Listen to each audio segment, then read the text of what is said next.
រំហើយបងអើយចូលបងពីជើក្រមុំភូមិយើងគេរៀមការច្រើនពីហើយអូននឹងព្រឺព្រួយចង់បានបងមកពីកាយ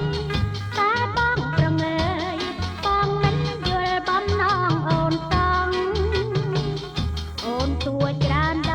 ងបងថាចាំដល់ត្រង់ហើយទ្រាំមិនបានឡើយបាបងមិនសិនចូលស្ដីអ្នកថ្លៃដឹងទេអូនរកជាដល់ឆ្អឹងខ្នងបាមិនបានបងអូនក៏មិនទាន់បានរងាបងអើយមើលនំសាកជ្រុងធ្លាក់ពេញដីអូនឈរ